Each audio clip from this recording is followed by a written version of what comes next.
Welcome back, everyone. Today, we're diving into this explainer to shine a light on the massive, totally unseen legal framework that's basically the heartbeat of international shipping. If you've ever wondered how overseas goods reach you without a massive bureaucratic pileup, you're absolutely going to love this. So picture this for a second. You've got a colossal cargo ship loaded up with thousands of containers. Now imagine if at every single port that ship visited, it had to completely stop, unload, and go through a brand new, hyper-localized bureaucratic process just to prove it was seaworthy, right? The paperwork would literally be endless, the delays would be catastrophic, and our global economy would pretty much freeze overnight. So how exactly do these massive ships cross borders without getting tangled in endless red tape? Okay, let's dive right into this.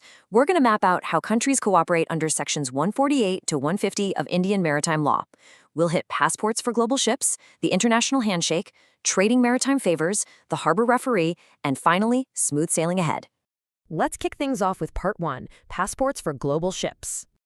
Think of a massive cargo ship exactly like an international traveler. You know how you need a passport to breeze through customs at an airport? Well, a ship needs what's called a convention certificate to smoothly enter a foreign port. Section 149 legally defines this as a certificate granted under the provisions of any international maritime convention. It's essentially the universal recognized language of the sea.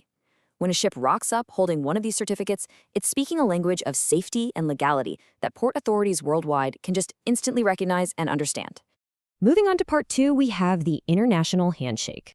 This beautifully illustrates how we avoid that paperwork nightmare we talked about a minute ago. Under Section 148, if a foreign vessel is granted a valid convention certificate by its home government, it legally has the exact same effect in India as one granted to an Indian vessel. It's quite literally an international legal handshake. It means India trusts that foreign state's assessment, effectively saying, hey, we see your stamp of approval, you're good to go. Now, that doesn't mean it's the Wild West out there on the water. While these foreign certificates are fully valid and incredibly helpful for skipping duplicate paperwork, Section 148 clarifies that this recognition is still strictly subject to specific rules laid down by the central government of India. So, yes, the system is totally built on mutual international trust, but the central government firmly holds on to its sovereign right to set the overarching ground rules for how that recognition actually plays out in Indian waters. Next up, Part 3. Trading maritime favors. Now, what's really interesting here is how this law establishes a fantastic two-way street where nations actively step up to help each other out. For instance, the central government of India can actually step in and grant a convention certificate to a foreign vessel at the direct request of that foreign state, as long as they're satisfied the vessel is up to code. And then, flip the script, India can request a foreign state to do the exact same thing for an Indian vessel, and that foreign-issued certificate carries the exact same legal weight back home. It's just this incredibly efficient, reciprocal partnership keeping trade flowing smoothly. There is, however, one minor legal caveat for all this mutual favor trading to work. Basically, transparency is key.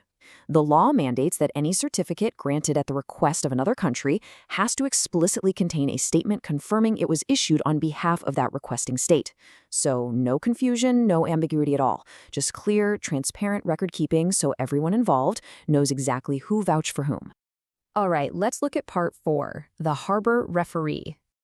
Obviously, any massive system built on trust and mutual favors needs someone to make sure everyone is playing fair and staying safe. Enter our harbor referee.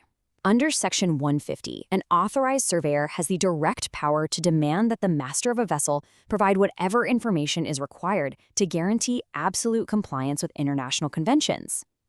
To enforce this entire global system, these authorized folks can walk right up to the captain of a massive vessel and simply demand that vital proof of safety. And actually, this authority has some serious teeth to it. When they're enforcing compliance, the surveyor literally wields the formal powers of a civil court under the Code of Civil Procedure of 1908. We're talking about the power to summon people, put them under oath, demand the formal discovery of documents, and even receive formal evidence on an affidavit. So this isn't just some casual clipboard check, right? The surveyor is backed by serious, formal legal power to guarantee that maritime rules are strictly respected. The cause and effect timeline here in Section 150 is actually super clear. Step 1. The surveyor demands information. Step 2. That information is used to ensure compliance. But Step 3. If someone outright refuses or fails to hand over what's requested, the consequences are immediate. They become directly liable for a penalty under the Act. It's a beautifully structured system, built on trust, verified by authoritative checks, and securely backed up by real penalties if you don't comply. Which brings us to our final part, smooth sailing ahead. When you really step back and look at it, all of these legal frameworks, the convention passports, the legal handshakes, the mutual favors, and those watchful harbor referees, they all serve one absolutely incredible purpose. They keep the goods we buy every single day moving smoothly and safely across the world's oceans, totally free from the drag of localized bureaucracy. So, I'll leave you with this to ponder. If sections 148, 149, and 150 suddenly vanished and this invisible net of international trust just disappeared, how quickly do you think our daily supply chains would completely grind to a halt? Think about that. Thanks so much for joining me on this deep dive into the mechanics of the sea, and I'll catch you on the next explainer.